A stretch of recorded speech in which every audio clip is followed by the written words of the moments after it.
খুব অভাবের অনটনের সংসারে বড় হয়েছেন। কোনো এক জায়গায় এরকম পাওয়া গিয়েছে যে তিনি কবিতা পাঠাবেন, কিন্তু 2 টাকা তিনি অ্যাডভান্স চেয়েছিলেন, মানে 2 টাকার জন্য। এরকম অনেকগুলো প্রবন্ধ আমরা পাবো জীবন দাসের জীবনে।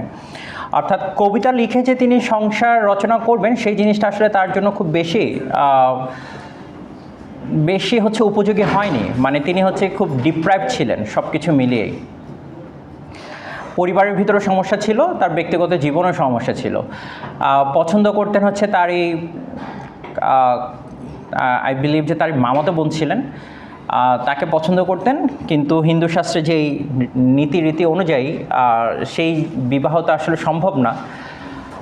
সেহেতু হচ্ছে কি তার সাথে আসলে বিয়ে হয়নি। তো বিয়ে না হওয়াতে সেটা তো একটু মোটামুটি খুবই তার লাইফের উপর মোটামুটি একটা ভালো ইফেক্ট ছিল। পরবর্তীতে তিনি যাকে বিয়ে করেন তার সাথে আসলে তিনি খুব বেশি সুখী ছিলেন না। খুব অল্পভাষী ছিলেন, কথা খুবই কম বলতেন। কবিতা যখন লিখতেন কবিতাগুলো লুকিয়েই রাখতেন। তার মৃত্যুর পরবর্তীতেই গিয়ে হচ্ছে কি কবিতাগুলো বের হয় আসলে। তার জীবদ্দশায় তার টোটাল কবিতার সংখ্যাই হচ্ছে মাত্র 2500 কবিতা। খুব বেশি কবিতা লিখেছেন তেমন না, মাত্র 2500 কবিতা। তো বলা হয়ে থাকে, আর মানে রবীন্দ্রনাথ এই জীবৎকালে তার জীবদ্দশায় যত পরিমাণ হচ্ছে কবিতা লিখেছেন, যত বেশি সাহিত্যকর্ম করেছেন, এক জীবনে আপনি রবীন্দ্রনাথকে পড়ে এখন যদি শুরু করেন শেষ করতে পারবেন না। মানে খুব ডিফিকাল্ট, মানে এত কর্ম আপনি একদম ধরে ধরে ধরে ধরে ধরে অ্যানালাইসিস করে হচ্ছে শেষ করবেন, ইটস কোয়াইট ডিফিকাল্ট। রবীন্দ্রনাথকে শেষ করতে পারবেন না, মানে এত কর্ম তার। চিঠি সাহিত্য আছে, যেটাকে আমরা পত্র সাহিত্য বলি, প্রবন্ধ আছে, কবিতা আছে, গান আছে, নাটক আছে, উপন্যাস আছে, গল্প আছে, আর তার ব্যক্তিগত জীবন তো আছেই। তো রবীন্দ্রনাথকে হচ্ছে গিয়ে যে রবীন্দ্রনাথের ইতিবৃত্তটা এখন অনেকেই চাইলে আপনারা জানতেও পারবেন তিনি কেমন ছিলেন, কী ছিলেন।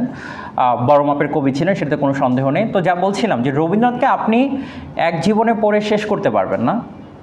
আপনার এখন থেকে শুরু করলেও আপনি হচ্ছে কি স্ট্রাগল করবেন, মানে শেষ করা যাবে না তার প্রত্যেকটাকে যদি আপনি টাচ করতে চান।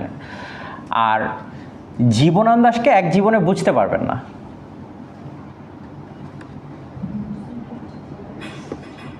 বুঝতে পেরেছেন?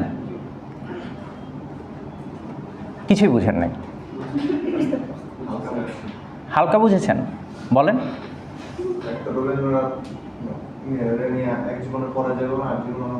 না, সুন্দর করে বলেন, এটা তো কোনো কথা হতে পারে না বাবা। সুন্দর করে বলেন, একটু সুন্দর করে বলেন, মানে এইভাবে না বলেন একটু।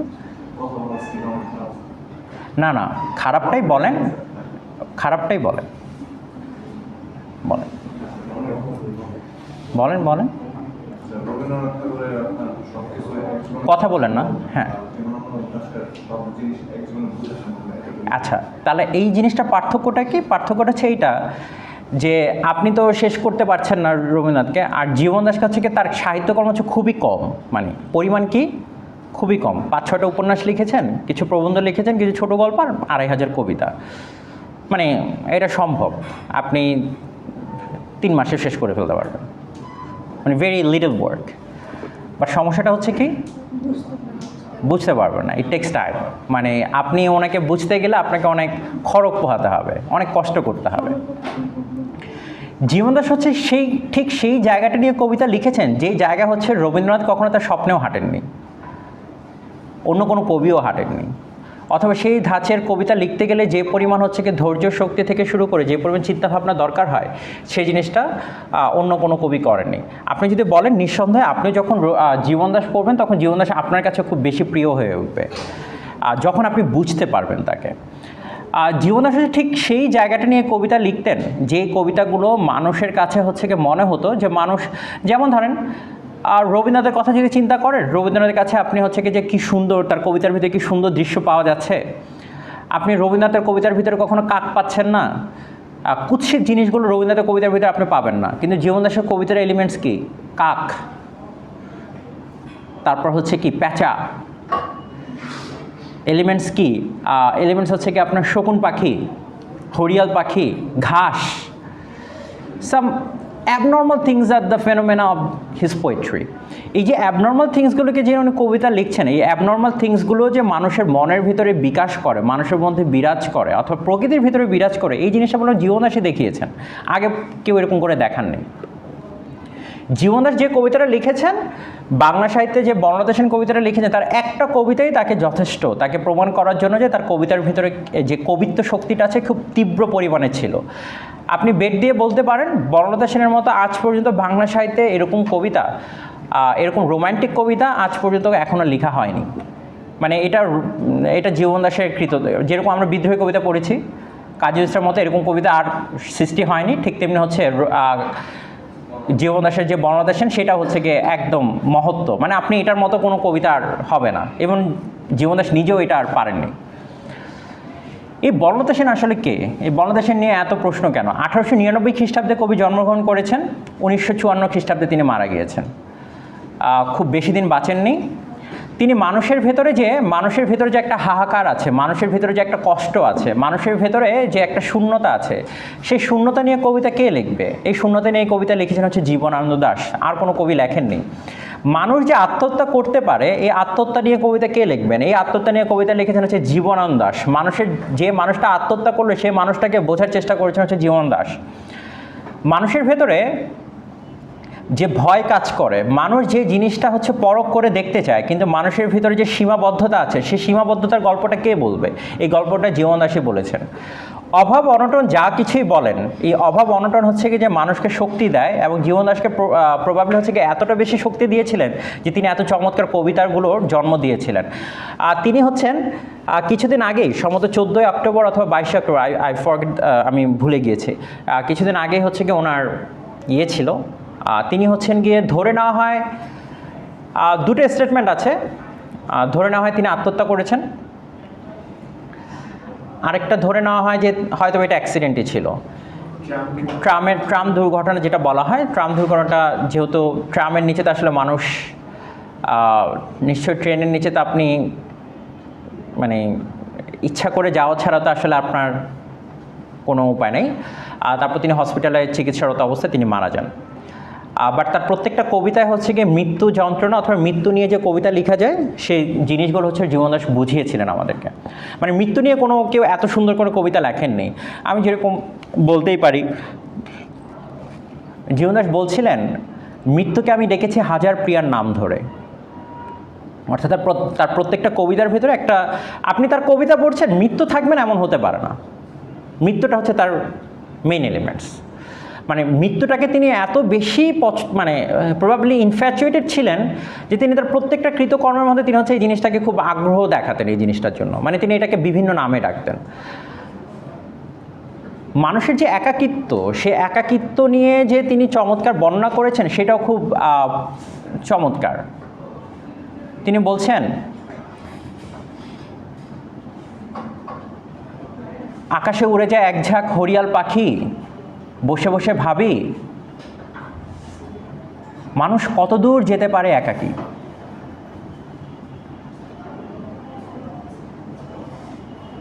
আকাশে উড়ে যায় এক ঝাঁক হরিয়াল পাখি, বসে বসে ভাবি মানুষ কত দূর যেতে পারে একাকী। এই যে জীবনদাস যে আপনাকে এমন করে বলছেন, জীবনদাসকে আপনাকে এরকম করে শোনাচ্ছেন, এরকম করে না, মানে এরকম করে হচ্ছে আমাদেরকে কেউ ভাবায়নি, এরকম করে কেউ আমাদেরকে বলেনি, কোনো কবিই বলেনি এরকম করে যে বলাও যায়। ইংরেজি সাহিত্য আমরা বলতে শুনেছি, ইংরেজি সাহিত্যের কবিরা বলতেন, কিন্তু বাংলা সাহিত্যের কবিরা বলতেন না। জীবনদাসকে বলা হচ্ছে কল্লোল যুগের কবি বলা হয়। কি যুগের কবি বলা হয়? কল্লোল যুগের কবি। সে কল্লোল যুগের এই যুগের কবি 5 জন কবি ছিলেন। কতজন কবি ছিলেন? 5 জন কবি ছিলেন। এই 5 জন কবির ভিতরেই যিনি হচ্ছেন গিয়ে লিড দিয়েছিলেন বিষ্ণুদে হচ্ছে ঢাকা ইউনিভার্সিটির স্টুডেন্ট ছিলেন। এই যে বিষ্ণুদে ছিলেন, সুধীন্দ্রনাথ দত্ত ছিলেন, জীবনানন্দ দাশ ছিলেন, সুকান্ত ভট্টাচার্য ছিলেন, অমিয় চক্রবর্তী ছিলেন। এই 5 জন কবি যে লিড দিয়েছেন, এই 5 জন কবির ভেতরে আপনারা যখন তাদের সবার কবিতা যদি পড়েন, এই কবিতাগুলো একদম ডিফারেন্ট টাচ। আপনি দেখবেন যে এদের সাথে কোনো মিল নেই, এদের সাথে অন্যান্য কবির কোনো মিল নেই। আপনারা উইলিয়াম ওয়ার্ডসওয়ার্থ পড়েছেন, I wandered lonely as a cloud, 10,000 I saw at a glance, tossing their hands. পড়েছেন এটা? পড়েছেন I wonder lonely as A cloud. তা আপনি যখন এটা পড়েছেন, তো পড়ার পরে এই যে উইলিয়াম ওয়ার্ডসওয়ার্থ, তিনি হচ্ছেন গিয়ে রোমান্টিক পোয়েট্রি, রোমান্টিক এইজের কবি। এই যে ওই যুগটাতে, এই যুগের কবিগুলোই বললাম হচ্ছে, যেহেতু জীবনদাস নিজেও এদেরকে পড়েছিলেন, তার কবিতার ভেতরে এই জিনিসগুলো আমরা খুব বেশি প্রচলন দেখব। ইংরেজি সাহিত্যের একটা হিউজ পরিমাণ ইনফ্লুয়েন্স দেখবো আমরা জীবনদাসের কবিতার ভেতরে আছে।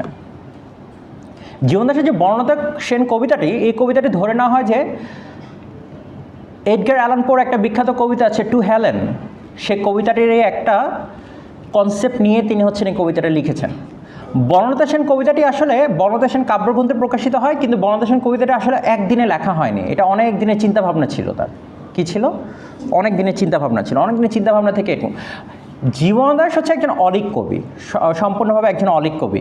আপনি এমন কোনো মানুষ পাবেন না। রবীন্দ্রনাথ নিয়ে অনেক সমালোচনা আছে, কেউ পছন্দ করেন, কেউ ঘৃণা করেন, কেউ দেখতে পারেন না, কেউ বেশি বলেন যে তিনি মৌলিক কবি না, অনেক ধরনের কি আছে, সমালোচনা আছে। কিন্তু আপনি জীবনদাসের কথা যদি কাউকে বলেন, কেউ আপনাকে কখনো একটা ধরনের ক্রিটিসাইজ করবে না, সবাই নিঃসন্দেহে বলবে ঠিক আছে, সবার পছন্দের কবি। কারণ জীবনদাস হচ্ছে পছন্দের কবি হবে না কেন? কারণ জীবনদাস তো আপনার কথাই বলছে, আমার কথাই বলছে। জীবনদাস এই যে আপনি যে বললেন না যে স্যার টায়ার্ড হয়ে যায়, ক্লান্ত হয়ে যায়, জীবনদাস বলছে যে আমাদের ক্লান্ত করে। জীবনদাস বলছে যে ক্লান্ত করে। তার ছাত্র তাকে জিজ্ঞেস করছে, স্যার এত ক্লান্ত কেন করে স্যার? মানে মানুষের ভিতরে আপনি বারবার কেন স্যার একই শব্দ বারবার ব্যবহার করেন? এই যে ক্লান্ত করে, আমরা 8 বছর আগের একদিন আমরা পড়বো, দেখবো যে ক্লান্ত করে, লাশ কাটা ঘরে সেই ক্লান্তি নাই। কোন ঘরে ক্লান্তি নেই? দেখছেন কি চমৎকার লাইন! কোথায় ক্লান্তি নেই? আর ক্লান্তি নেই। এই যে জীবনদাস আপনাকে বলছে, এই যে আপনার ভিতরে ক্লান্তিটা, আপনাকে যদি বলি কেন আসে না স্যার, টায়ার্ড লাগে, খুব টায়ার্ড লাগে স্যার, ক্লান্ত লাগে। এই যে চোখগুলো দেখছি, এই চোখের ভিতরে কি ক্লান্তির ছাপ, অবসাদ, উফ কি দীর্ঘশ্বাস। হ্যাঁ, এই যে ক্লান্তিগুলো, জীবনদাস আপনাকে বলছে যে এই ক্লান্তিগুলো, এই যে ক্লান্তির কথা কেউ তো বলে না যে মানুষকে যে ক্লান্ত করে। কি ক্লান্ত করে মানুষকে? কোন জিনিসটা মানুষকে এত ক্লান্ত করে দিচ্ছে? এই জীবনদাসে হচ্ছে প্রথম এই কবিতার ভিতরে এলিমেন্টসগুলো নিয়ে আসছেন। তখন তার ছাত্র জিজ্ঞেস করলেন, স্যার এত ক্লান্ত করে বারবার কেন বলি? তখন তিনি বলছেন মানুষের জীবনটাতে খুব একঘেয়েমি, বারবার একই জিনিস হয়। এই জন্য তিনিও তার কবিতার ভিতরে একই শব্দ বারবার ব্যবহার করতেন। আপনার কাছে মনে হবে স্যার এটা তো একবার বলছেনই, ঠিক আছে, ক্লান্ত করে, বারবার কেন বলছে? রিপিটেশন কেন হচ্ছে? এই যে একঘেয়েমি আমাদের জীবনটা। এখন জীবনদাসের আমরা হচ্ছে গিয়ে, আপনার একটু দাঁড়ান তো সবাই। না আপনারা না, ওনারা দাঁড়িয়েছেন। হাতটা এমন করেন না, হাতটা যদি একটু স্ট্রেচ করেন তো, মায়েরে দিন না কাউকে, আবার স্ট্রেচ করেন, জাস্ট মেক এ স্ট্রেচ। করেন। আরে বাপরে বাপ, অনেক শব্দ হচ্ছে দেখা যাচ্ছে। করেছেন? ঘাটটা একটু স্ট্রেচ করেন, আস্তে করেন, আরেকজনকে ব্যথা দিন না। হয়েছে? এবার বসেন। গুড।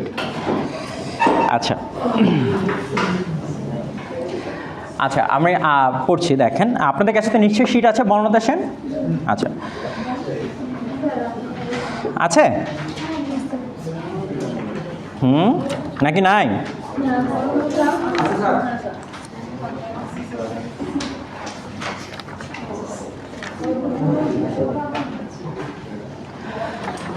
বর্ণতা সেন হচ্ছে প্রথম পাবলিশ হয়েছে 1942 সনে, মানে 1942-তে।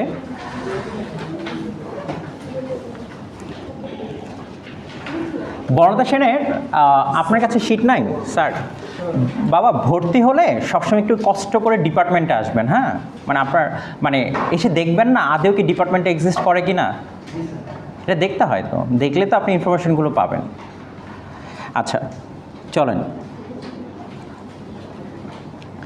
জীবনদাস হচ্ছে কি প্রথম আপনারা দেখেন এই লাইনটার ভেতরে এখানে শেষ যে লাইনটা আছে, আমরা একটু শেষ লাইনটাতে যাই। শেষ হলো জীবনের সব লেনদেন, মুখোমুখি বসিবার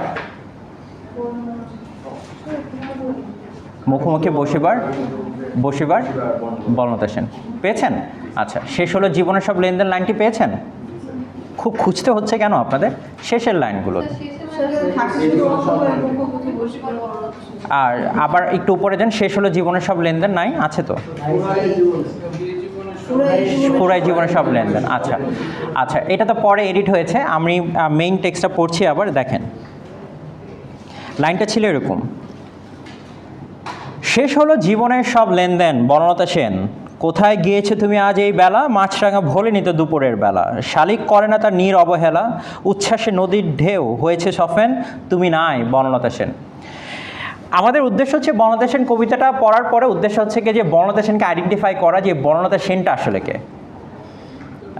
বনলতা সেনকে কী করতে হবে? খুঁজে বের করতে হবে আদেও কি বনলতা সেন নামে কেউ এক্সিস্ট করে কি না, অথবা জীবনে সে বনলতা সেন নামে কাকে বোঝাচ্ছেন। আর এই বনলতা সেন এত লাকি, মানে এমন করে তাকে ডাকছে যে পৃথিবীর সমস্ত মানুষ তাকে চেনে, পৃথিবীর সমস্ত মানুষ তাকে জানে। এটা নিয়ে হচ্ছে বনলতা সেনকে হচ্ছে গিয়ে যে আপনার ইংরেজিতে ট্রান্সলেট করা হয়েছে, অনেক বিখ্যাত কবিরা ট্রান্সলেট করেছেন বনলতা সেনকে। আচ্ছা,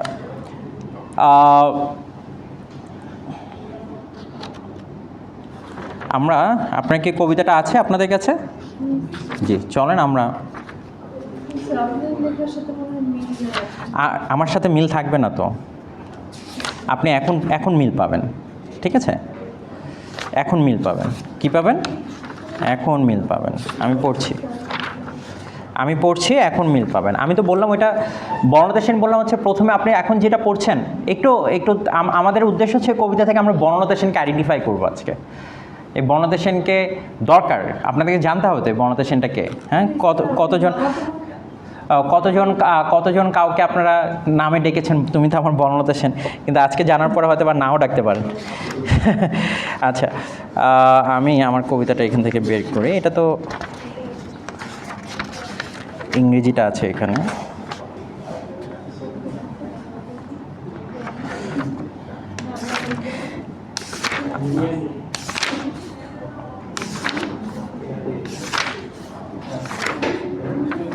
পেয়েছেন আপনাদের কবিতাটি?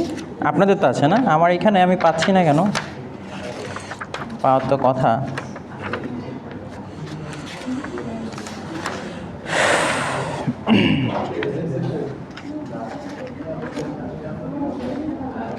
আমরা কথা না বলি, একটু কবিতাটার দিকে মনোযোগ দিই। আমরা আজকে বনলতা সেন পড়তে যাচ্ছি।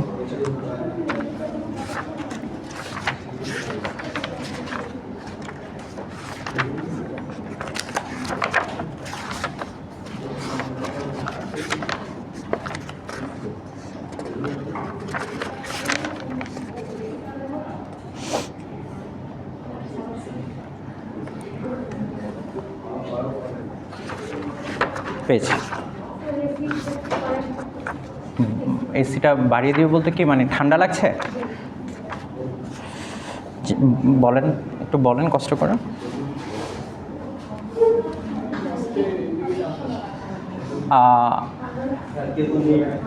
কেউ নেই, কেউ তো কোথাও থাকেও না।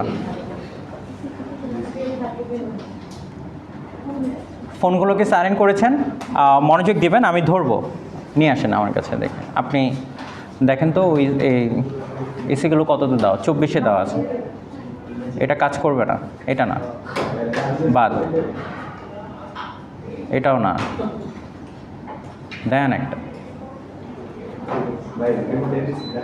এই তো 27-28 কত করে দিবে? কত করে দিবে?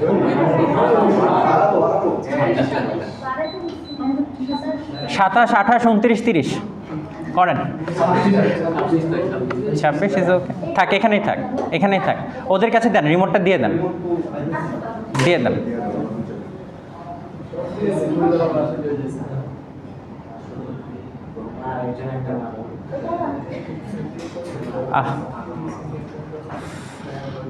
Wasting time. রিমোটগুলো নিয়ে যান। কত করেছেন? 27 করেছেন? হ্যাঁ, হয়েছে? যা, ঠিক আছে। আচ্ছা, একটু গরম লাগলে ঠান্ডা করে দিচ্ছি, শেষ করি আমরা। চলেন।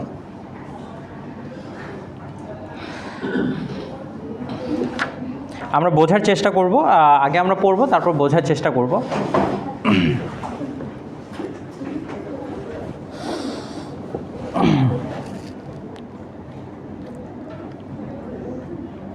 টেক্সটের চোখ দিয়েছেন? আপনার টেক্সট কোথায়? আচ্ছা আচ্ছা, আপনার টেক্সট কোথায়? কনসেন্ট্রেট করেন। দেখতে পাচ্ছি আমরা টেক্সট, শেয়ার করেন। না থাকলে ওই যে ওর সাথে একজন মহেমের ওর সাথে শেয়ার করেন, ওই যে ফাহিম সম্ভবত। বাবা মহেমিন, আপনি ওর সাথে একটু শেয়ার করেন, পিছের জনের সাথে একটু ঘুরে পিছে গিয়ে যদি বসেন। ওকে, রেডি। ফিমেলদের ভিতরে কেউ আছেন? শিট নাই? আপনার শিট কোথায়? হ্যাঁ, ওকে। আমরা আশা করে হচ্ছে মনোযোগ দিব, বাতাস করব না। শিটটা দেখেন, বাসা থেকে গোসল করে আসবেন।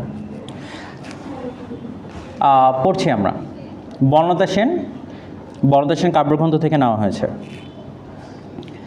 হাজার বছর ধরে আমি পথ হাঁটিতেছি পৃথিবীর পথে। হাজার বছর ধরে আমি পথ হাঁটিতেছি পৃথিবীর পথে, সিংহল সমুদ্র থেকে নিশীথের অন্ধকারে মালয় সাগরে। অনেক ঘুরেছি আমি বিম্বিসার অশোকের ধূসর জগতে। সেখানে ছিলাম আমি আরও দূর অন্ধকারে বিদর্ভ নগরে। আমি ক্লান্ত প্রাণ এক, চারিদিকে জীবনের সমুদ্র সফেন। আমারে দুদণ্ড শান্তি দিয়েছিল নাটোরের বনলতা সেন। হাজার বছর ধরে আমি পথ হাঁটিতেছি পৃথিবীর পথে, সিংহল সমুদ্র থেকে নিশীথের অন্ধকারে মালয় সাগরে। অনেক ঘুরেছি আমি বিম্বিসার অশোকের ধূসর জগতে। সেখানে ছিলাম আমি আরও দূর অন্ধকারে বিদর্ভ নগরে। আমি ক্লান্ত প্রাণ এক, চারিদিকে জীবনের সমুদ্র সফেন। আমারে দুদণ্ড শান্তি দিয়েছিল নাটোরের বনলতা সেন। আমি আবারও পড়ছি, একটু দেখেন, ভালো করে আইডেন্টিফাই করেন। আমি ক্লান্ত প্রাণ এক, চারিদিকে জীবনের সমুদ্র সফেন। আমাদের দুদণ্ড শান্তি দিয়েছিল নাটোরের বনলতা সেন। চুল তার কবেকার, পেয়েছেন? চুল তার কবেকার অন্ধকার বিদিশার নিশা, মুক্তা শ্রাবস্তীর কারুকার্য। অতি দূর সমুদ্রের পর হাল ভেঙে যে নাবিক হারায়েছে দিশা। চুল তার কবেকার অন্ধকার বিদিশার নিশা, মুক্তা শ্রাবস্তীর কারুকার্য। অতি দূর সমুদ্রের পর হাল ভেঙে যে নাবিক হারায়েছে দিশা। সবুজ ঘাসের দেশ, যখন সে চোখে দেখে দারুচিনি দ্বীপের ভেতর, তেমনই দেখেছি তারে অন্ধকারে। বলেছে সে, এতদিন কোথায় ছিলেন? পাখি নীরের মতো চোখ তুলে নাটোরের বনলতা সেন। সমস্ত দিনের শেষে শিশিরের শব্দের মতন সন্ধ্যা আসে। ডানা রৌদ্রের গন্ধ মুছে ফেলে চিল, পৃথিবীর সব রং নিভে গেলে পাণ্ডুলিপি করে আয়োজন। তখন গল্পের তরে জোনাকির রঙে ঝিলমিল, সব পাখি ঘরে আসে, সব নদী ফুরায়, এই জীবনের সব লেনদেন। থাকে শুধু অন্ধকার, মুখোমুখি বসিবার বনলতা সেন। পড়ছেন? আমরা কবিতাটা আরেকভাবে রিড আউট করা যেতে পারে, টিপিক্যাল ওয়েতে। হাজার বছর ধরে আমি পথ হাঁটিতেছি পৃথিবীর পথে, সিংহল সমুদ্র থেকে নিশীথের অন্ধকারে মালয় সাগরে। অনেক ঘুরেছি আমি আরও দূর অন্ধকারে বিদর্ভ নগরে। আমি ক্লান্ত প্রাণ এক, চারিদিকে জীবনের সমুদ্র সফেন। আমারে দুদণ্ড শান্তি দিয়েছিল নাটোরের বনলতা সেন। চুল তার কবেকার অন্ধকার বিদিশার নিশা, মুক্তা শ্রাবস্তীর কারুকার্য। অতি দূর সমুদ্রের পর হাল ভেঙে যে নাবিক হারায়েছে দিশা। সবুজ ঘাসের দেশে যখন সে দেখে দারুচিনি দ্বীপের ভিতর, তেমনই দেখেছি তারে অন্ধকারে। বলেছে সে, এতদিন কোথায় ছিলেন? পাখি নীরের মতো চোখ তুলে নাটোরের বনলতা সেন। আমরা কিছু কিছু লাইন আইডেন্টিফাই করি, আর যেহেতু আপনাদের শিট আছে, চলেন প্রথম লাইনটা আমরা এবার শুরু করি অ্যানালাইসিস করা, আর শিখেন কীভাবে পোস্টমর্টম করতে হয় কবিতার। পোস্টমর্টম করাটা খুব জরুরি। আপনি যত সুন্দর পোস্টমর্টম করতে পারবেন, আপনি তত সুন্দর অ্যানালাইসিস তৈরি করতে পারবেন, তত বেশি আপনার অ্যানালাইসিস তৈরি হবে। কলম দিয়েই করেন। মৃত লাশের আবার গন্ধ কিসের? 1000 বছর ধরে আমি পথ হাঁটেছি পৃথিবীর পথে, পেয়েছেন? কত বছর ধরে হাঁটছে? 1000 বছর ধরে হাঁটছে। আইডেন্টিফাই একটু সার্কেল আন্ডারলাইন করেন অথবা একটা সার্কেল করেন 1000 বছর ধরে।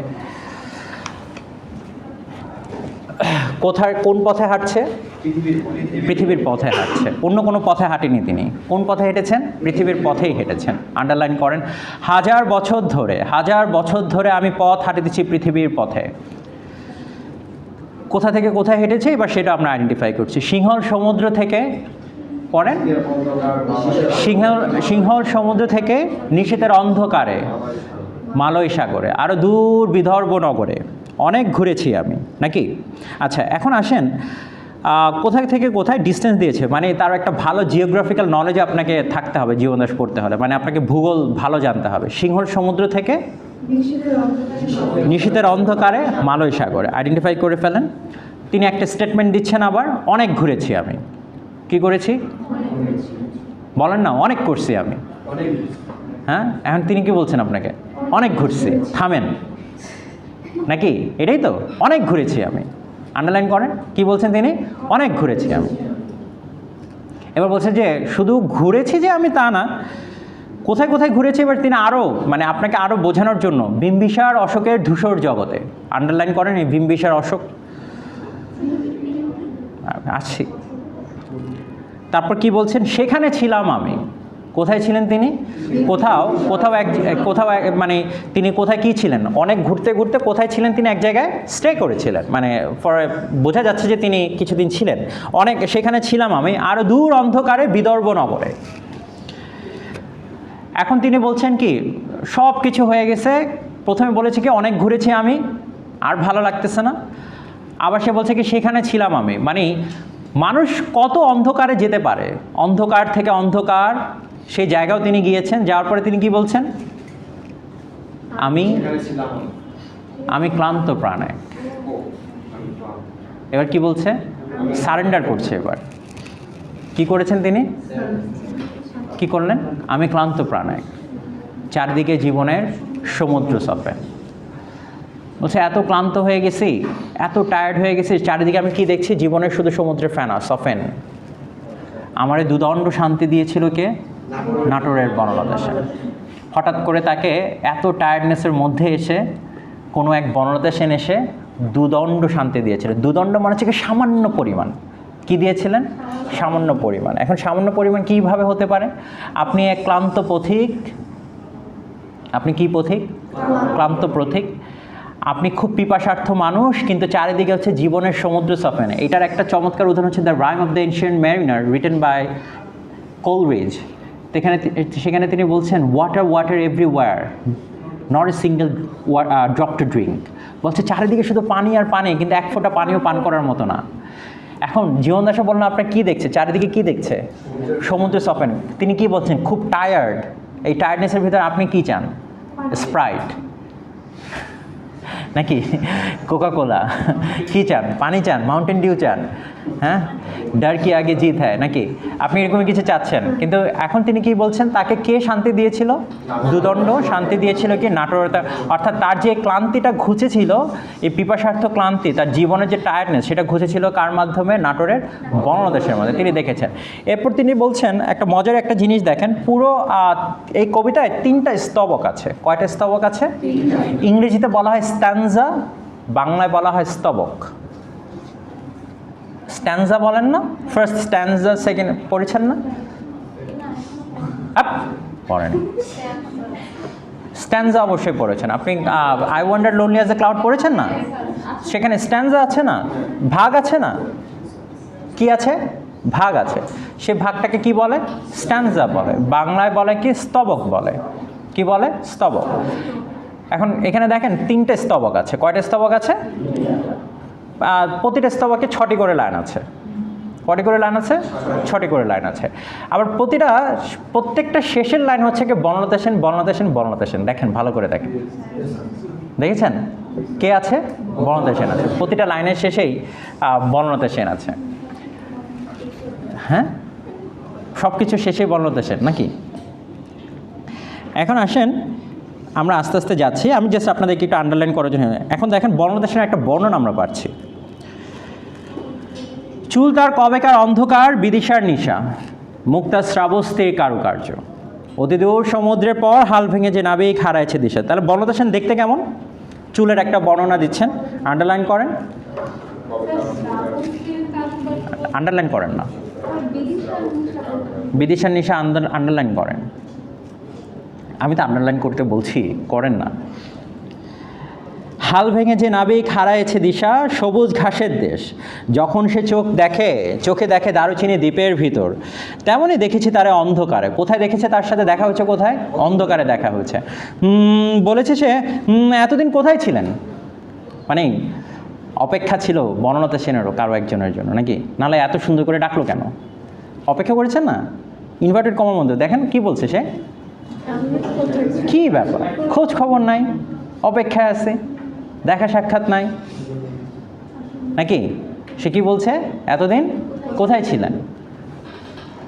এখন এটা এরকম এমনভাবে বলে, এতদিন কোথায় ছিলেন, এমনও হতে পারে,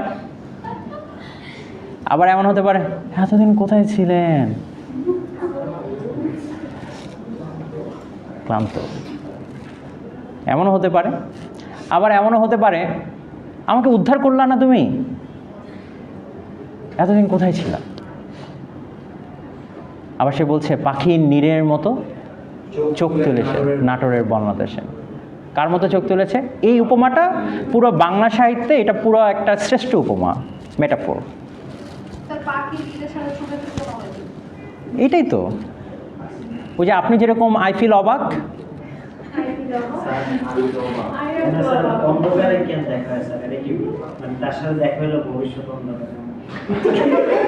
হ্যাঁ হতে পারে ভবিষ্যৎ অন্ধকার, তাই তো। যদি চিন্তা করেন সত্যি লিটারেলি ভবিষ্যৎ অন্ধকারী, ভবিষ্যৎ আলোকিত না কারণ।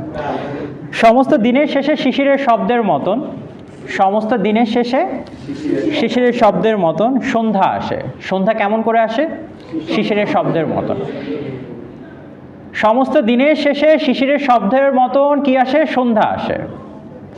ডাড়ায় রৌদ্রের গন্ধ মুছে ফেলেছিল। কার গন্ধ মুছে ফেলেছিল? ডানা রৌদ্রের গন্ধ। পৃথিবীর সব রং নিভে গেলে পাণ্ডুলিপি করে আয়োজন, তখন গল্পের তরে জোনাকির রঙে ঝিলমিল। সব পাখি কোথায় ফিরে? সব পাখি ঘরে আসে। সব নদী ফোরায় এই জীবনের সব লেনদেন, থাকে শুধু অন্ধকার, মুখোমুখি বসিবার বনলতা সেন। এবার আসেন আমরা একটা একটা লাইন করে অ্যানালাইসিস করি। যতগুলো আন্ডারলাইন করেছেন ততগুলো প্রশ্নের উত্তর। 1000 বছর ধরে, কত বছর ধরে? 1000 বছর ধরে। বাংলায় ইংরেজি সাহিত্যে আপনি এটাকে বলেছেন কি? এটাকে আপনি বলেন হচ্ছে হাইপারবোলি। কি বলেন? হাইপারবোলি। লিখে নেন, তাকায় আছেন কেন আমার দিকে? হাইপারবোলি লিখছেন না কেন মহামিন? লেখেন হাইপারবোলি বলি। হাইপারবোলি স্পেলিংটা কি? HYPERBOLE। হ্যাঁ, hyperbole. You have to pronounce hyperbole, not hyperbole. লিখেছেন হাইপারবোলি। বাংলা এটাকে বলা হয় অতিরঞ্জন করে বলা। কি করে বলা? অতিরঞ্জন করে বলা। সহজ ভাষায় যদি বলি, বাড়িয়ে বলা। কি বলা? বাড়িয়ে বলা। যেটা আপনারা ওয়ার্ডসওয়ার্থের I wandered lonely as a ক্লাউডে পেয়েছেন। আর কি পেয়েছেন? 10,000 I saw at a glance. মানুষ কি এক চোখে কি 10,000 ফুল দেখতে পারে নাকি? এটা কি বলে? অতিরঞ্জন করে বলে, মানে হাজার হাজার ফুল আছে, আমি কত দেখেছি? সে বলছে 10,000 দেখেছে। এই যে কবিরা বলে যে 10,000, 1000 years, this are all exaggeration, আপনাকে বোঝানোর জন্য। আপনি যেরকম মায়ের কাছে গিয়ে বলেন না, কি বলেন? মা অনেক ক্ষুধা পেয়েছে, 2টা ভাত দাও। কয়টা ভাত চেয়েছেন? ক্ষুধা লেগেছে কত? অনেক। ভাত চেয়েছেন কয়টা? 2টা। মা কি বুঝতে পারলেন 2টা চেয়েছেন নাকি 2 থালা চেয়েছেন? 2 থালাই চেয়েছেন। মা তো এটা বুঝেছে নাকি বুঝে নাই? মানে রাজ্যের ক্ষুধা লেগেছে আপনার, তিনি বুঝতে পেরেছেন, তিনি আপনাকে ভাত দিচ্ছেন। এই যে অতিরঞ্জন করে বলি, কেন বলি অতিরঞ্জন করে? এটাকে ইমফাসাইজ করার জন্য, জোর দিয়ে বলার জন্য, যে বোঝার জন্য যে ভাই আমার কি পরিমাণ আর্জেন্সি আছে, পেশেন্টের অবস্থা কি গুরুতর, সাংঘাতিক, যে কোনো সময় মরে যাবে, একটু দেখেন। এইভাবেই তো বলেন, বলি না আমরা, গুরুতর, এখনই মরে যাবে, একটু দেখেন ডাক্তার সাহেব। কেন বলেন? না, গুরুত্বটা বাড়ানোর জন্য, যে পেশেন্ট কিসে আছে, সমস্যায় আছে, আপনি যাতে হচ্ছে কি তাকে, ডাক্তার যাতে হচ্ছে কি তাকে তাৎক্ষণিকভাবে সহযোগিতা করে, এই জন্য আপনি তাকে এটাই বলেন, এটাই তো। এখন জীবন দাস আপনাকে তাই বলছে, আগে থেকেই আপনাকে এক্সাজারেশন করে বলছে যে ভাই বোঝোই কবিতার গুরুত্বটা, 1000 বছর ধরে আমি পথ হাঁটিতেছি, কোথায়? পৃথিবীর পথে হাঁটছি। আপনি আমার মতো, এখন আপনি তো বলতে পারছেন না যে আপনি কত বছর হাঁটছেন, আপনি বলেন যে স্যার আমি তো 20 বছর ধরে হাঁটতেছি, কিন্তু জীবন দাস বলছে 20 বছর না, আমি 1000 বছর ধরে হাঁটছি। যেন এই 20 বছর যেন হাজার হাজার বছরের মতো বেঁচে থাকা। কেন? কারণ হচ্ছে গিয়ে এই প্রত্যেকটা সময়ের ভিতরে যে জিনিসটা জড়িত ছিল সেটা হচ্ছে তার ক্লান্তি জড়িত ছিল, এই সময় যেন কাটে না। এই কারণে তিনি বলছেন যেন এই 20 বছর, এই 30 বছর যেন তার মতো। তিনি যখন, এটা যেহেতু 1942 সালে প্রকাশিত হয়েছে, আমি ধরলাম তিনি এটা আরও 2 বছর আগে লিখেছেন, তখন তার বয়স হচ্ছে কত? তখন তার বয়স হচ্ছে 41 বছর। তার বয়স কত তখন? 41 বছর। তিনি 1899 খ্রিস্টাব্দে জন্মগ্রহণ করছেন, তার মাত্র 41 বছর বয়স। সে 41 বছর বয়সে এসে তিনি বলছেন কি, 1000 বছর ধরে আমি পথ হাঁটিতেছি, কোথায়? পৃথিবীর পথে। এখন তিনি এই পৃথিবীর পথটাকে তিনি একটা ম্যাপ আকারে এঁকেছেন, কিন্তু মজার বিষয় হচ্ছে এই কোনো ম্যাপিংয়ে কোথাও ভূগোলে, এই যে তিনি বলছেন সিংহল সমুদ্র থেকে, সিংহল সমুদ্র নামে আসলে কোথাও কোনো কি নাই, সমুদ্র এক্সিস্ট করে না, এটা পুরোটাই হচ্ছে কল্পনার জগৎ। তাহলে চলেন আমরা আইডেন্টিফাই করি তাহলে সিংহল সমুদ্র কি। সিংহল সমুদ্র নামে যে জিনিসটা পাওয়া যায়, সমুদ্র পাওয়া যায় না, সিংহল হচ্ছে গিয়ে ধরে নেওয়া হয় যে শ্রীলঙ্কার যে রাজধানীর কথা এখন যেটাকে আপনারা দেখছেন, শ্রীলঙ্কার বললাম আগে, এই যে শ্রীলঙ্কা যে শব্দটা আসছে তাকে বললাম আগে হচ্ছে কি যে একটা উপত্যকার নাম বলা হচ্ছে, একটা দ্বীপের মতো জায়গার কথা বলা হচ্ছে।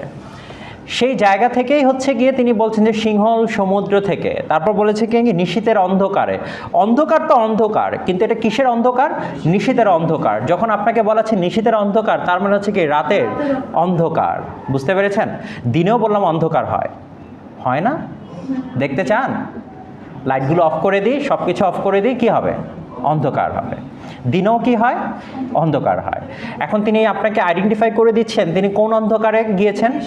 নিশীথের অন্ধকারে। কোন সাগরে গিয়েছেন? মালয় সাগরে। মালয় নামেও আসলে কোনো সাগর নেই, মালয় নামে একটা দ্বীপ পাওয়া যায়। অর্থাৎ তিনি এখানে আপনাকে আবার কন্ট্রাডিক্ট করেছেন, অর্থাৎ কোনো কিছু এটা এক্সিস্ট নয়, পুরো জিনিসটা হচ্ছে একটা কাল্পনিক ব্যাপার স্যাপার। তারপর তিনি কি বলেছেন? অনেক ঘুরেছি আমি। বলছেন কি এখান থেকে এখানে গেছি ভাই, টায়ার্ড হয়ে গেছে, অনেক ঘুরছি আমি। এবার বলছেন কোথায় কোথায় ঘুরেছেন, আবার বলছেন কোথায়? বিম্বিসার অশোকের ধূসর জগতে। বিম্বিসার আর অশোক এই দুজনকে হচ্ছে কি, দুজনেই হচ্ছে ধর্মান্তরিত হয়েছিলেন। কি হয়েছিলেন? ধর্মান্তরিত হয়েছিলেন, মানে হিন্দু ধর্ম থেকে তারা হচ্ছে কি বৌদ্ধ ধর্ম গ্রহণ করেছিলেন। আর এই অশোকের যে ধূসর জগৎ বলছে, অশোকের রাজ্যটা ছিল শুধু হচ্ছে পাপের রাজ্য। কিসের রাজ্য ছিল? পাপের রাজ্য। এই জন্য তিনি এটাকে বলছেন কি ধূসর জগৎ। কি বলছেন? ধূসর জগৎ। বুঝতে পেরেছেন? আগে বোঝেন নাই? বিম্বিসার অশোকের ধূসর জগতে। তারপর কি বলেছেন? এরপর তিনি কি বলছেন? একদম সারেন্ডার করছেন আপনার কাছে। কি বলছেন? আমি ক্লান্ত প্রাণ এক। এবার কি বলছেন? বলছেন যে তিনি একদম ঘুরতে ঘুরতে পৃথিবীর যত পাপের নগরী থেকে শুরু করে যা আছে, everything he has witnessed, but nothing makes him interested anything. এবং সে সেজন্য কি বলছেন? আমি ক্লান্ত প্রাণ এক, আমার জীবনে আমি খুবই ক্লান্ত একজন মানুষ। সেখানে ছিলাম আমি আরো দূর অন্ধকারে বিদর্ভ নগরে। আরো দূর অন্ধকারে বিদর্ভ নগরে কি সেই একই জিনিস, সেই ওই যে পাপের নগরে তিনি ছিলেন। অর্থাৎ তিনি সব দেখেছেন, সব মানুষের হিস্ট্রি পড়েছেন, মানুষ কি কি করেছেন সব তিনি জানেন। কিন্তু জানার পরেও তিনি কি বলছেন? কি আমি ক্লান্ত প্রাণ এক, মানে তাকে হচ্ছে কি নাথিং ইমপ্রেসেস হিম, তাকে কোনো কিছু হচ্ছে কি আকৃষ্ট করে না। এবং সে বলছে কি চারিদিকে কি জীবনের সমুদ্র সফেন। এখন দেখতে পাচ্ছি জীবন, এই সমুদ্রের গভীরতা যেরকম আপনি মাপতে পারছেন না, সমুদ্রে যে কত দূর বিস্তৃত আপনি যেরকম জানতে পারেন না, এখন তিনি বলছে জীবনের সমুদ্র সফেন, মানে এই জীবনটা কত দূর যাবে, আরও কত দূর ক্লান্তি আছে, আমি তো এটা আইডেন্টিফাই করতে পারছি না। কিন্তু আমি কি এখন? আমি ক্লান্ত প্রাণ এক, চারিদিকে কি জীবনের সমুদ্র সফেন। তখন হঠাৎ করে তার একটু মোড়টা ঘুরিয়ে দিল কে? নাটোরের বনলতা সেন। হঠাৎ করে তাকে হচ্ছে কি করলো, এই যে টায়ার্ডনেস সব কিছু থেকে হঠাৎ করে তাকে একজন একটু ডাইভার্ট করে দিল। মানে কাইন্ড অফ লাইক আপনি ধরেন বসে আছেন একাকে বসে আছেন, পর হঠাৎ করে একজন হেঁটে গেল, আপনি তো পুরো ডাইভার্ট হয়ে গেলেন, মানে আপনি যেখানে ঝাঁপ দিতে আসছিলেন আপনি ভুলে গেছেন। কাইন্ড অফ ডাইভার্সন, বুঝতে পেরেছেন? তখন তিনি কি বলছে, আমারে দুদণ্ড কে শান্তি দিয়েছিল, নাটোরের বনলতা সেন দিয়েছে। এখন মজার বিষয় হচ্ছে জীবদ্দশায় জীবনদাস তিনি কখনো, আমি তো বলতেই ভুলে গিয়েছি, জীবনদাস জন্মগ্রহণ করেছিলেন হচ্ছে বরিশাল জেলায়। কোথায় জন্মগ্রহণ করেছিলেন? বরিশাল জেলায়। খুব খুশি লাগছে যারা বরিশালের আছেন, ধন্যবাদ আপনাদেরকে। আচ্ছা, কিন্তু তিনি যখন 1899 খ্রিস্টাব্দে যেহেতু জন্মগ্রহণ করেছেন, তখনও তো দেশ বিভাগ হয়নি, তখন ওই জায়গাটা ছিল বললাম হচ্ছে কার আন্ডারে? কলকাতার আন্ডারে। মানে তখন তো হচ্ছে ভারত উপমহাদেশের ভিতরে। বাংলাদেশ তো স্বাধীন হয়েছে কবে? 1971-এ। এর আগে এটা কোথায় ছিল? ভারত উপমহাদেশ ছিল। এই জন্য জীবনদাসকে বললাম বাংলাদেশে কবি বলা হয় না, তাকে বলা হয় বাঙালি কবি। কি বলা হয়? বাঙালি কবি বলা হয়। এগুলি পলিটিক্যাল আলোচনা, এগুলো পরে আমরা করব। তিনি কি না বাংলাদেশি? তিনি কি বাঙালি? আবার কাজী নজরুল ইসলাম কি ছিলেন? মজার বিষয়, কাজী নজরুল ইসলাম মনে হচ্ছে 24 পরগনা জেলা, মানে তিনি ছিলেন তখনকার সময় কলকাতা। তাকে যদি হচ্ছে শেখ মুজিবুর রহমান যদি না নিয়ে আসতেন, তিনিও বললাম হচ্ছে বাংলাদেশির কবি আর হতেন না, তাকে বাংলাদেশের জাতীয়তাবাদ দেওয়া হয়েছে, সব কিছু দিয়েছে, দেন হি বিকেম বাংলাদেশের ন্যাশনাল পোয়েট। বুঝতে পেরেছেন? আদারওয়াইজ বললেন তিনি আপনাদের বাংলাদেশি কবি হতেন না, তিনিও ভারতীয় কবিই হতেন। অল্টারনেট হয়ে গেছে। জীবনদাসের হওয়ার কথা ছিল হচ্ছে বাংলাদেশি কবি, তার হওয়ার কথা ছিল হচ্ছে ভারতীয় কবি, কিন্তু অল্টারনেট হয়ে গেছে দেশ বিভাগের পরে, সব কিছু এলোমেলো হয়ে গেছে। ক্লিয়ার? আচ্ছা, এখন তিনি কি বলছেন, নাটোরের বনলতা সেনের সাথে দেখেছেন, নাটোরের বনলতা সেনে তার এখন একটা মানে মোলাকাত হচ্ছে এখন, মানে বর্ণনা দিচ্ছেন তিনি। বলেন আপা। 1955 সালে তিনি মারা গিয়েছেন, 54। হ্যাঁ, 47-এর পরে উনি কি হয়েছেন? ভারত বিভক্ত হয়েছেন না? তো ভারত বিভক্ত হলে বরিশাল তখন কোথায় ছিল? ভারতের দিকে ছিল না। না না না, আপনারা এটা একটা জিনিস আমি আপনাকে বলি, বরিশাল জেলা যখন তিনি জন্মগ্রহণ করেছেন, আপনার তো দেশটা তো এখন আসছে আপনার কাছে। কি আসছে? এখন আসছে। ভারত ছিল, পাকিস্তান ছিল, এই পাকিস্তানের থেকে আপনি আবার কি করেছেন? বাংলাদেশ নিয়েছে। এখন যদি তিনি এই ভারতীয়, তিনি যদি হচ্ছে কি ভারতীয় কবি পাকিস্তানি কবি হইতেন, এটা তো ইম্পসিবল পাকিস্তানে, কারণ পাকিস্তান হচ্ছে কি মুসলিম টেরিটরিতে ছিলেন, এটা টেরিটরিটা তো আলাদা ডিফারেন্ট ছিল। পাকিস্তানের কোনো কবি আপনি আজ পর্যন্ত কখনো কোথাও পাবেন না যে দের ইজ হিন্দু কবি কখনো পাবেন না। বুঝতে পেরেছেন? আমাদের আমরা যদি এইভাবে ম্যাপিং করি যে হচ্ছে গিয়ে যে তিনি হচ্ছেন গিয়ে তিনি জন্মগ্রহণ করেছে তখনকার সময়ে যে ভারতীয় জায়গাটা ছিল তখনকার সময় 1800 কত সালে? 99 খ্রিস্টাব্দে। তখন ওই জায়গাটা কোথায় ছিল? তখন তো পাকিস্তান ভারত ছিল না ভাই, তখন কি ছিল? ভারতীয় উপমহাদেশ। বুঝতে পেরেছেন? এরপর সে যুদ্ধের পরে আপনার কাছে কিছু পড়ছে, বাকি সব ভালো জিনিস তো সব নিয়ে গেছে। আপনার ত্রিপুরা, আসাম, এগুলো কোথায় ছিল বলেন তো? এগুলো তো পাকিস্তানের ভিতরে ছিল, এগুলো it should have been in Bangladesh. Assam, Tripura এগুলো এখন কোথায়? ভারতে, কলকাতায়, যেটা আপনারা বলেন আর কি, ত্রিপুরা রাজ্য, আর তারপর হচ্ছে মণিপুরের রাজ্য, এগুলো সব তো হচ্ছে ভারতের কাছে চলে গেছে। It was suppose to be in Bangladesh. অনেক কিছু হচ্ছে গিয়ে যে ডাইভার্ট হয়ে গেছে। এনিওয়ে, তার কোথায় ছিলাম আমরা? চুল তার কবেকার অন্ধকার, বিদিশার নিশা, মুক্তা শ্রাবস্তির কারুকার্য। মহামিন সাহেব ঘুম থেকে ওঠেন। চুল তার কবেকার অন্ধকার, বিদিশার নিশা। কিছু কিছু মানুষ জেগে জেগে ঘুমায়। চুল তার কবেকার অন্ধকার, বিদিশার নেশা। সে বলছে এই এখন তার বর্ণনা দিচ্ছেন, বাই ডিফল্ট মানুষের চুল তো কালোই হবে, মানুষের চুল কি হবে? কালোই হবে। আর এখন হচ্ছে কালো যার ভালো না লাগে তিনি না হয় অন্য কোনো কালার করলেন, সেটা তার ব্যাপার, কিন্তু বাই ডিফল্ট মানুষের কি হবে? চুল তো কালোই হবে। চুল তার কবেকার অন্ধকার, বিদিশার নেশা। এই যে তিনি বিদিশার নেশা বলছেন আপনাকে, এই বিদিশার নেশা বলতে তিনি কি বোঝাচ্ছেন? এই বর্ণনাতে সেন হচ্ছে গিয়ে বিদিশা হচ্ছে সে পাপের নগরী। কি নগরী? পাপের নগরী। এই বিদিশা নগরীতে যত রাজা ছিলেন, এখনকার আধুনিক যুগে এখন আধুনিক যুগে হচ্ছে আধুনিক মানুষের পাপের জন্য হচ্ছে গিয়ে জায়গা করা হয়েছে। আধুনিক মানুষের পাপের জায়গা আছে। যেমন পাপের জায়গা কি, কথাগুলো রেকর্ডিং হচ্ছে যদিও। আধুনিক মানুষের পাপের জায়গা হচ্ছে মানুষ বিভিন্ন হচ্ছে গিয়ে বারে যায়, নাইট ক্লাবে যায়। মানুষ কোথায় করে? পাপ করে। এখন রাজারা যখন পাপ করে, রাজারা তো হচ্ছে গিয়ে পাবলিকলি পাপ করতে পারে না, পারে? পাবলিকের মানে তারা তো হচ্ছে পাবলিকলি এটা করতে পারবে না। তখন তারা কি করতো? তাদের হচ্ছে গিয়ে পাপের জন্য হচ্ছে গিয়ে অনেক দূর অন্ধকারে, তাদের হচ্ছে কি যে জায়গায় হচ্ছে কি সবাই যেতে পারে না, তার হচ্ছে কি আলাদা একটা আন্ডারগ্রাউন্ড থাকতো। এখন এই যে তার যে এই জায়গাটা, সেইটাকেই তিনি বলছেন বিদিশার নিশা। এই জায়গাটা হচ্ছে যেখানে হচ্ছে পাপ হতো।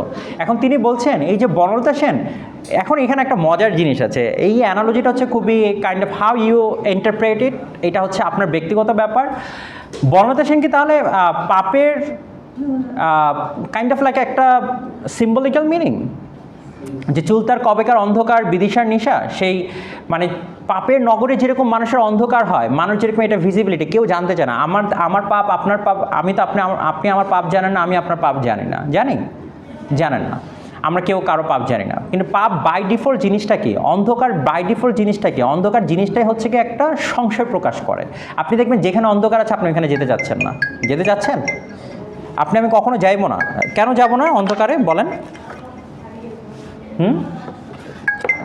রিজনটা বলেন, অন্ধকারে কেন যাব না আমরা?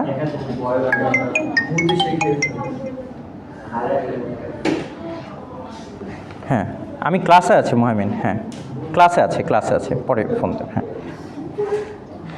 কি বলছিলাম? আচ্ছা, অন্ধকার জিনিসটা কি? অন্ধকার মানেই সংশয়, অন্ধকার মানেই হচ্ছে গিয়ে পাপ। দিনের আলোতে মানুষ পাপ করে না, করে যারা বেহায়া, লজ্জা শরম সব বিক্রি করে ফেলছে। দেখেন, আপনারা সাবধান থেকেন।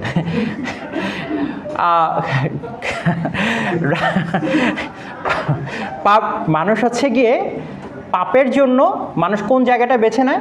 অন্ধকার জায়গাটা। মানুষ হচ্ছে কি যার ভিতরে অ্যাটলিস্ট কিছুটা লজ্জা শরম আছে, সে বললাম দিনের অন্ধকারে এই পাপ করবেন না, যার ভেতরে আছে। এখন নাই যেটা, সেটা তার আমি ইনপুট দিতে পারবো না যে ভাই রাতে করো, এখন করো না। সো এখন পাপ জিনিসটাই কখন হয়? রাতের অন্ধকারে হয়। তো সেজন্য তিনি বলছেন মানে প্রত্যেকটা জিনিসই আপনি দেখবেন যে ইভেন ক্রাইম, মার্ডারগুলো আপনি দেখবেন যে এটা হচ্ছে রাতের অন্ধকারে মানুষ খুব সুইটেবল সময়, মানুষ ওইটাকে বেছে নেয়। আপনি দেখবেন যে রাতের অন্ধকারে আপনার ভিতরে যত ইটিস পিটিস শয়তান হয়, সেটা দিনের আলোতে গুনগুন করে না, সেটা রাতের অন্ধকারে গুনগুন করছে। কি দিনের আলোতে দেখেন, ইউর ফাইন, অ্যাবসলিউটলি ফাইন। ভাই আপনি তো ফেরেশতা, মোটামুটি একটা ফেরেশতা রাতের অন্ধকারে ঘুমাইতে গেলে হ্যাঁ, তখনই তো সমস্যাটা হচ্ছে। আচ্ছা, তার মানে কি অন্ধকার জিনিসটাই হচ্ছে মানুষকে, যেটাকে বলে মানুষের ভেতরে ভয় ভীতি যা কিছুই বলেন সেই জিনিসটা কাজ করে। এটা শুধুমাত্র এইখানে না, আপনি যদি দেখেন ইভেন ইসলামিক থিওলজিতেও এটা জিনিসটা বলা হয়েছে। অন্ধকারের সময় হচ্ছে কি যে খারাপ যে জিনিসগুলো, সেই জিনিসগুলো কি করে? বিচরণ করে। আপনারা চাইলে সূরা ফালাক আর সূরা নাসের মিনিংটা পড়তে পারেন, দেখবেন যে the same meaning that Allah is speaking to you. আপনাকে বলছে অন্ধকারের সেই জিনিসগুলো।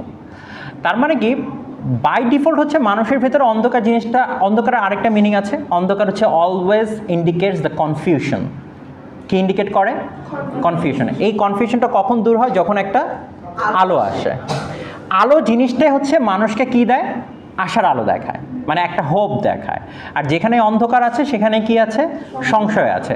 এখন জীবনদাস এই সংশয়ে পড়েছেন। চুল তার কবেকার অন্ধকার বিদিশার নিশা, ইজ নাও কনফিউজড। দুদণ্ড শান্তি দিয়েছে, ঠিক আছে ভাই, ঋণী হয়ে গেছে, দুদণ্ড দিছো ভাই, কিন্তু এখন তো আমার ভয় লাগতেছে। কেন?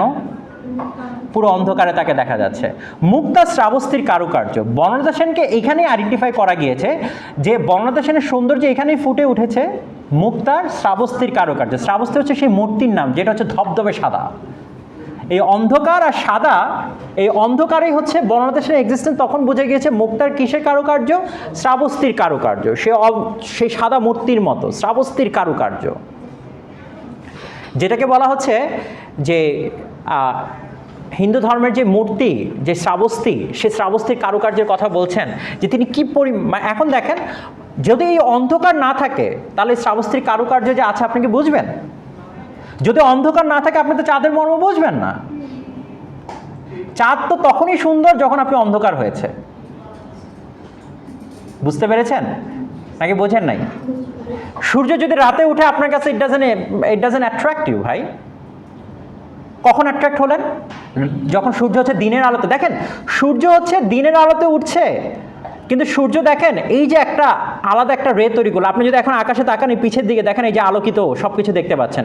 এই চাঁদের যে পূর্ণিমার যে চাঁদের যে আলোটা থাকে, আপনি যখন এই পূর্ণিমা চাঁদের আলো যদি কখনো পরখ করে দেখেন, দেখবেন যে খুব চমৎকার আলো। এই চাঁদের সৌন্দর্যটা তখনই বোঝা যায় যখন হচ্ছে আকাশ হচ্ছে ঘন মেঘে আচ্ছন্ন, এই চাঁদটাকে আপনি দেখতে পাচ্ছেন। বুঝতে পেরেছেন? বনলতা সেন হচ্ছে তখনই সুন্দর, মুক্তা শ্রাবস্তীর কারুকার্য, যখন তাকে দেখেছি আমি কিসে দেখেছি? অন্ধকার বিদিশার নেশা। এবার তাকে বোঝা যাচ্ছে। বুঝা গেছে? আর একটু সহজ করে দিই। ধরেন একটা সাদা শাড়ি পরা ভূত, পরি ধরেন না, ভূতই ভাবেন, কারণ পরি দেখলে ডানা টানা নিয়ে আসে, এটা ঝামেলা। ভূত টুত ভালো আছে, ভূত দেখবেন শাড়ি টাড়ি পরে আসে, লাল লিপস্টিক দিয়ে আসে, চুলগুলো ছাড়া থাকে। হ্যাঁ, বাংলাদেশি ভূত আবার কালচারও বোঝে, এরা আবার শাড়ি পরে। ইংরেজি ভূত আবার স্কার্ট পরে। এরা আবার একটা কালচারাল একটা ব্যাপার স্যাপার আছে। হ্যাঁ, দে নো দ্য থিং। হ্যাঁ হ্যাঁ, আচ্ছা, পেয়েছেন? কোথায় ছিলাম আমরা? আচ্ছা, মুক্তা শ্রাবস্তীর কার্য অতি দূর সমুদ্রের পর হাল ভেঙে যে নাবিক হারাইছে দিশা। বলা আছে যে নাবিক হচ্ছে পথ হারিয়ে ফেলেছে সমুদ্রের মাঝে, ঠিক তেমনি আমার অবস্থাতে আমি তো এখন পথ হারাই ফেলছি। কেন? অনেক অন্ধকারের ভিতর আপনি একটা শ্রাবস্তীর কারুকার্য কাউকে দেখেছেন, and now you are just blundering what's going on. এখন সে আপনাকে সাথে যখন তার মুখোমুখি দেখা হয়েছে, সবুজ ঘাসের দেশ যখন সে চোখে দেখে দারুচিনি দ্বীপের ভিতর, তেমনই দেখেছি তারে অন্ধকারে। যে বলা হচ্ছে যে নাবিক সে যখন জাহাজটাকে বইছে, সে তখন আশার আলো দেখতে পারে কখন? যখন দেখে যে জাহাজ যাচ্ছে, যখন সবুজ ঘাস দেখে ভাবে যে এটাই তো একটা দ্বীপ, বাহ খুব ভালো, আমি এখানে গিয়ে কি করতে পারবো? থামবো, আমি এখানে গিয়ে হচ্ছে একটু রেস্ট নেব। এখন সে কি করছে? সেও বললাম ঠিক এমনই বনলতা সেনকে দেখে কি করলো? একটা আশ্রয়ের একটা আভা পেল, এবং সে বলছে কি, সে যখন তেমনই দেখেছি তারা অন্ধকারে যখন তাকে দেখলো, তখন সে কি করলো জানেন? তখন তাকে সে বলল, প্রশ্ন করলো, এই ভূত কথা বলে উঠলো, কি বললো? এতদিন কোথায় ছিলেন? তার মানে কি? এখন এখানে তিনটা প্রশ্ন আছে। নাম্বার ওয়ান, বনলতা সেন কি তাকে আগেই চিনতেন? নাহলে তিনি প্রশ্ন করছেন কেন এরকম করে, এতদিন কোথায় ছিলেন? মানে একটা অধিকার নিয়ে আপনাকে প্রশ্ন করছে, ঠিক না? দুই হচ্ছে, বনলতা সেন কি তার অপেক্ষায় ছিলেন? নাহলে তিনি কেন এরকম করে প্রশ্ন করছেন, এতদিন কোথায় ছিলেন? হ্যাঁ, কতক্ষণ ধরে বইয়ে আছি, ওই যে ও যেরকম বলছে। এখন এই যে এতদিন কোথায় ছিলেন, আমি তো এত অপেক্ষায় আছি। আবার এমনও হতে পারে যে এখানে একটা মুক্তির কোনো কিছু আছে, যে বনলতা সেনকে তিনি মুক্তি দিতে চাচ্ছেন, এতদিন কোথায় ছিলেন, মানে আমি তো এই যে শিকলবদ্ধ আবদ্ধ, হ্যাঁ, আপনার অপেক্ষায় ছিলাম সারা জীবন, তিনি আসলেন, এতদিন কোথায় ছিলেন। এখন তিনি বলছেন কি এখানে রিভার্স ঘটনা ঘটে যাচ্ছে। দেখেন, ও যেটা প্রশ্ন করলো যে স্যার এটা কী ধরনের লাইন? পাখির নীরের মতো চোখ তুলে কি করেছেন? কার মতো চোখ তুলে? পাখির নীরের মতো চোখ তুলে। হ্যাঁ, পাখি নীর আবার কিভাবে চোখ তুলে? নীর মানে কি ভাই? নীর মানে কি? না, নীর মানে কি? নীর হচ্ছে যেখানে আশ্রয়স্থল। আমি সময় প্রক্ষেপণ না করে বলি, পাখি যেখানে থাকেন, পাখির যে বাসাটা, পাখির জন্য কি ভাই? কথা বলেন, পাখির বাসাটা কি? আশ্রয়স্থল। তার জন্য কি? দ্য নেস্ট তো বোঝেন, সে নেস্ট হচ্ছে তিনি কি আসে, পাখি আসতেছেন, এটাই তো তার আশ্রয়স্থল নাকি? আচ্ছা, পাখির নীরের মতো চোখ তুলে, এই যে পাখির নীরের মতো চোখ তুলে মানুষকে তিনি যে প্রশ্ন করলেন এতদিন কোথায় ছিলেন, এবার আপনি চোখে চোখ মেলে তাকান। এই যে চোখটা তিনি তাকিয়েছেন বনলতা সেন, চোখে চোখ তুলে তিনি প্রশ্ন করেছেন, পাখির নীরের মতো চোখ তুলে নাটোরের বনলতা সেন প্রশ্ন করেছেন এতদিন কোথায় ছিলেন। এই যে এতদিন কোথায় ছিলেন মানে তার চোখে তিনি একটা আশ্রয় দেখতে পাচ্ছেন, ঠিক যেমন পাখি তার নীড়ে আশ্রয় খুঁজে পায়, ঠিক তেমনি বনলতা সেনের চোখেও তিনি কি খুঁজে পাচ্ছেন? নিজের আশ্রয় খুঁজে পাচ্ছেন। এই জন্য তিনি বলছেন পাখির নীড়ের মতো চোখ তুলে নাটোরের বনলতা সেন, যেন এই তার চোখে যেন তিনি আশ্রয়স্থল দেখতে পাচ্ছেন, যে তিনি তার চোখের ভাষাই তাকে বলে দিচ্ছে যে তিনি তাকে কি দিবেন? আশ্রয় দিবেন। It's being said, widely said, acknowledged. কি acknowledged? Eyes are the window to the soul. আপনি হচ্ছে গিয়ে, আমি আপনার চোখ দেখে এখন বুঝতে পারছি যে আপনি কি ক্লাসে আছেন নাকি অন্য কোথাও আছেন, পিজা বার্গার খাচ্ছেন। মানুষের এক্সপ্রেশন তো আপনি তো আর আমাকে দেখতে পাচ্ছেন না, দেখতে পাচ্ছেন? তাহলে আপনার এক্সপ্রেশনটা কোথায় আসতেছে? ইউর আইস, আপনার চোখ বলে দিচ্ছে আপনি কোথায় আছেন। সেই জন্য তিনি বলছেন পাখির নীড়ের মতো চোখ তুলে, এই তিতলি লিখেছেন, পাখির নীড়ের মতো চোখ তুলে নাটোরের বনলতা সেন। পাখির নীড় যেরকম হচ্ছে পাখিকে আশ্রয় দেয়, ঠিক তেমনি তার চোখ কেমন? নীড়ের মতো। আমরা সবসময় মেটাফোর কি বলেছি? মেটাফোর বলেছি তার চোখ হচ্ছে পাখির মতো সুন্দর হতে পারে। কার মতো সুন্দর হতে পারে? হরিণীর মতো সুন্দর হতে পারে, নাকি? হরিণী চোখ। কিন্তু এইখানে হচ্ছে জীবনদাস হচ্ছে পুরো কাহিনীটা উল্টা করে দিয়েছেন। তিনি কি বলেছেন? চোখটা কিসের মতো? পাখির নীড়ের মতো। কেন? কারণ মানুষকে যে আশ্রয় দিবে সেই জিনিসটা তো তার চোখেই বোঝা যায় যে তাকে আশ্রয় দিবে কি দিবে না। সেই জন্য তিনি বলছেন পাখির নীড়ের মতো চোখ তুলে নাটোরের বনলতা সেন। পেয়েছেন? সমস্ত দিনের শেষে শিশিরের শব্দের মতন সন্ধ্যা আসে। কি আসে? সন্ধ্যা আসে। সন্ধ্যা কেমন করে আসে? শিশিরের শব্দের মতন আপনার কাছে সন্ধ্যা আসতেছে। এখন আসেন, শিশির যে পড়ে আপনি কি শব্দ পান? ঘাসের উপর হেঁটেছেন? আপনার কখন হেঁটেছেন? এই যে শীতের সকালটা যদি চাইলে সন্ধ্যা আপনি পড়ছে না শিশির, আপনি গভীর রাতে পাবেন অথবা একদম ভোরে পাবেন। আপনি যখন শিশিরের ঘাসের উপর হাঁটবেন দেখবেন যে এই যে শিশির ভেজা ঘাস আপনাকে একটা যে জীবনে একটা উচ্ছ্বাস দিবে, অনুভূতি দিবে, সেটা অন্যরকম। এখন তিনি বলছেন এই সন্ধ্যাটা মানুষের জীবনে কেমন করে নেমে আসে? শব্দের মতো। কিসের মতো? শিশির যেরকম কোনো শব্দ করে না, কি করে না? শব্দ করে না। এই জীবনে যখন মৃত্যুটাও নেমে আসে আপনার কাছে কোনো শব্দ করবে না। শিশিরের শব্দের মতন কি আসবে? মৃত্যু আসবে, সন্ধ্যা আসে। মানে এই অন্ধকার যখন আসে, সে অন্ধকার কিসে আসে? নিঃশব্দ, কোনো শব্দ করে না, শিশিরের শব্দের মতন। কিন্তু জীবনদাসকে শিশিরের শব্দও শুনতে পেতেন, নাহলে তিনি এইভাবে কীভাবে বললেন? যখন শিশিরের শব্দের মতন কি আসে? সন্ধ্যা আসে। তারপর কি বলছে? ডানায় রৌদ্রের গন্ধ মুছে ফেলে চিল। চিল কি করে দেখেন, প্রত্যেকটা মানুষই, আমরা প্রত্যেকটা মানুষ, আপনি যখন ঘরে ফিরে যাচ্ছেন আপনি দেখবেন কি নিজেকে আরেকবার পরিপাটি করে নিচ্ছেন। আপনি যখন এখন বাসায় ফিরে যাবেন আপনি দেখবেন আপনার প্রত্যেকটা ব্যাগে সব কিছু সুন্দর করে গোছাবেন, সব কিছু ঠিকঠাক আছে কিনা। কোথায় ফিরে যাবেন? বাসায় ফিরে যাবেন। চিল কি করে? সারাদিন কি করেছে? শিকার করেছে, ডানায় কি লেগে আছে? রক্ত লেগে আছে। এই চিলও যখন তার বাসায় ফিরতে চায়, তার আসল নীড়ে ফিরে যেতে চায়, এই চিলও কি করে?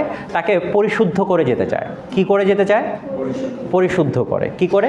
পরিশুদ্ধ করে। সেই জন্য তিনি কি বলেছেন? লাইনটা পড়ে, ডানার রৌদ্রের গন্ধ মুছে ফেলেছিল। অর্থাৎ কোনো ব্যাড স্মেল নিয়ে তিনি আর যাবেন না।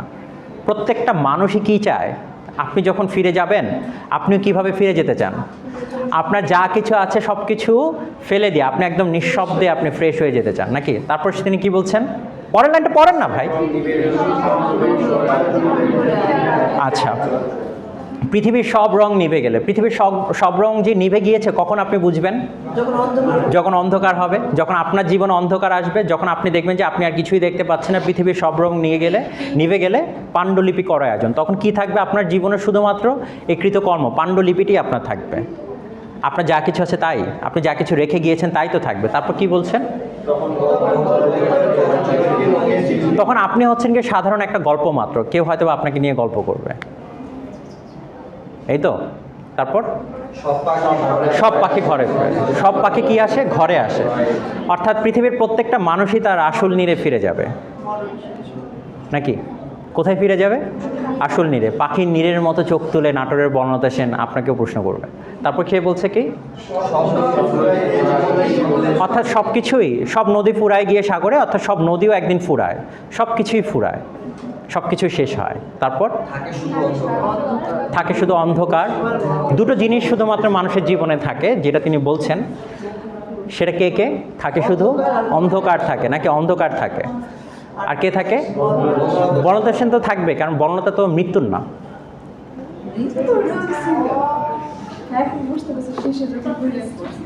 বুঝতে পেরেছেন?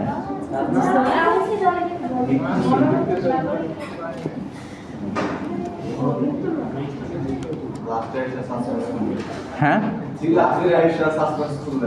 হ্যাঁ, কে আছে? বর্ণলতা সেন। তাহলে বর্ণলতা সেন কে? বর্ণলতা সেনের আরেক নাম? আপনাকে জিজ্ঞেস করছে এতদিন কোথায় ছিলেন। স্বাভাবিকভাবে আপনি যখন যাবেন, you are having the conversation, এতদিন কোথায় ছিলেন, কী ব্যাপার? Now you understand?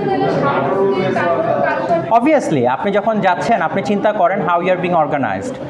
আপনি হচ্ছে কি সেই বিবর্ণ চেহারা আপনার এখানে। আপনি যখন কবরে যাচ্ছেন, it's absolutely the darkness, like তার চুলের মতো। আপনি একটা কাফনের সাদা কাপড় আপনি পরিহিত, আপনি হিন্দু হন, ধর্ম হন, যেই হন, মুক্তা শ্রাবস্তীর কারুকার্য। এটা তো হচ্ছে কি যে just a conversation, having a conversation with the death. হ্যাঁ, অবভিয়াসলি।